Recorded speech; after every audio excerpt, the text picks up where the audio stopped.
விஜய் அவர்கள் சிஎம் ஆனதுக்கு அப்புறமா அவர் கூட நடித்த நடிகர், நடிகைகள், டைரக்டர் எல்லாருமே, ப்ரொடியூசர்ஸ் எல்லாருமே வந்து நேரில் போயிட்டு ஒன் பை ஒன்னா வந்து வாழ்த்துக்களை சொல்லிட்டு இருக்காங்க. போன எல்லாருமே பிக்சர்ஸையும் எடுத்து ஷேர் பண்ணிக்கிட்டாங்க. அந்த வகையில தான் வரலட்சுமி சரத்குமாரும் வந்து விஜய் சாரை மீட் பண்ண போயிருக்காங்க. தன்னோட அப்பா வேற ஒரு அரசியல் கட்சிக்கு வந்து தலைவராக இருந்தாலுமே என்னோட ஆதரவு எப்பவுமே விஜய்க்கு தான் அப்படின்னு முன்னாடியே சொல்லியிருந்தாங்க.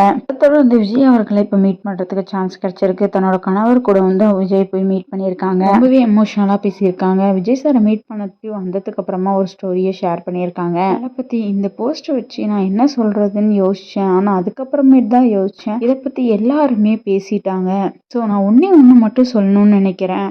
ஆளுக்கு ஒரு பேச்சு பேசலாம்.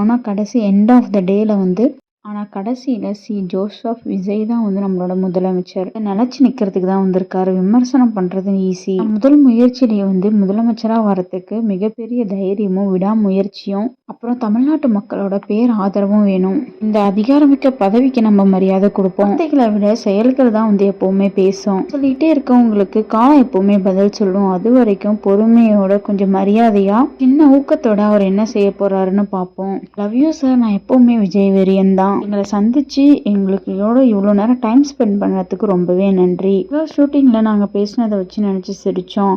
அவரோட பாதை இதுதான் அப்படின்னு எனக்கு அப்பவே தெரியும். அவர் அப்பவும் அன்பானவர், எளிமையானவர். பெண்கள் நலம் சார்ந்த விஷயங்களை பற்றி கூட நாங்கள் பேசினோம். நாட்டு மக்களுக்கு நடக்க போகிற மற்ற நல்ல விஷயங்களை பார்க்கறதுக்கு நான் ரொம்பவே ஆவலாக இருக்கேன். தலைமையில் தமிழ்நாட்டு மக்கள் ரொம்ப நல்லா இருக்கணும் அப்படின்னு சொல்லிட்டு கடவுள் உங்களுக்கு ஆசீர்வதிக்கணும். தளபதி விஜய் அவர்களோட வெறியன் நானு. ஆதரவு முதலமைச்சர் விஜய்க்கு தான் அப்படின்னு சொல்லிட்டு ரொம்பவே எமோஷ்னலா பேசி போஸ்டர் ஷேர் பண்ணியிருக்காங்க. இப்போ இந்த நியூஸ் தான் சோஷியல் மீடியா முழுக்கும் வந்து வைரல் ஆகிட்டு இருக்கு. என்னோட அப்பா அம்மா வேற கட்சிக்கு தலைவராக இருந்தாலுமே என்னோட ஆதரவு எப்பவுமே டிவி கேக்கு தான் அப்படின்னு முன்னாடி சொல்லியிருந்தாங்க. சப்போர்ட் எப்பவுமே டிவி கேக்கு தான் அப்படின்னு சொல்லியிருந்ததுனால அரசியலுக்கு வந்துடுவீங்களா அப்படின்னு சொல்லிட்டு பல பேர் வந்து வரலட்சுமி சரத்குமார் கிட்ட கேள்விகள் கேட்டுட்டு தான் இருக்காங்க. வரலட்சுமி சரத்குமாரோட போஸ்ட் பத்தி நீங்க என்ன நினைக்கிறீங்கன்னு சொல்லிட்டு உங்களோட ஒப்பீனியனை கமெண்ட்ஸ் மூலியமா ஷேர் பண்ணுங்க.